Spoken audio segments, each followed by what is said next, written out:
Bismillahirrahmanirrahiim. Waxaan wanaagsan dhageystayaal saaxiibayaal meel kasta aad joogtaan ku soo dhawaada barnaamijka falanqaynta caalamka oo xiliyadan oo kale aad ka daawataan warbaahinta Naafici Show.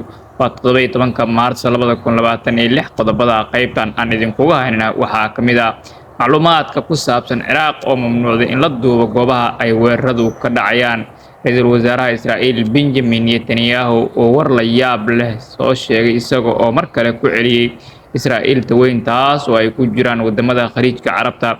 Shirkadaha diyaaradaha ee British Airways ayaa joojisay qaar ka mid ah duulimaadyada bariga dhexe. Xogayaha maaliyadda Mareykanka Scott Bessent oo war been ah ka sheegay warbaahinta horteeda taas oo muujinaysa akhlaaq xumada reer galbeedka. Qodobo kale ayaa raaci doona. aynu ku horeynay horaantii maanta xogayaha maaliyadda Scott Bessent ayaa CNBC u sheegay in Mareykanku uu ogolaanayo maraakiibta shidaalka Iran qaarkood inay maraan marinka biyoodka Hormuz. Durba maraakiibta Iran ayaa maray waxaana u sameynay sidaas si aan shidaal u gaarsiino adduunka oo dhan.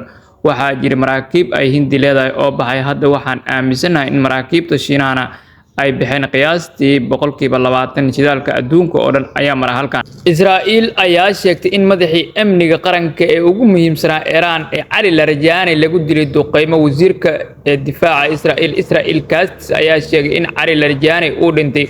war qoraal uu soo saaray Katz waxa uu ku sheegay in hadda la ogeysiiyay geerida sargaalkii ugu muhiimsanaa amniga qaranka ee Iran. Shirkadda diyaaradaha British Airways ayaa joojisay qaar ka mid ah marinada duulimaadyada bariga dhexe ilaa bisha Juun iyadoo khilaafka u dhexeeya Mareykanka iyo Israa'iil uu sii socdo. Duulimaadyada tagi jiray Bahrain, Dubai ilaa Tel Aviv ayaa si ku meel gaar ah loo joojiyay ilaa 31 May. Duulimaadyada Doha hakad ay ku jiri doonaan ilaa 30 Abriil. Afhayeen u hadlay shirkadda British Airways ayaa yiri sabab la xiriirta hubanti la'aanta joogtada ee xaaladda bariga dhexe iyo xasilooni darrada howlaha iyo si aan macaamiisheena ula wadaagno caddayn dheeraad ah waxaan kordhin hoos u dhigista ku meel gaarka ah ee jadwalka duulimaadyadeena gobolka.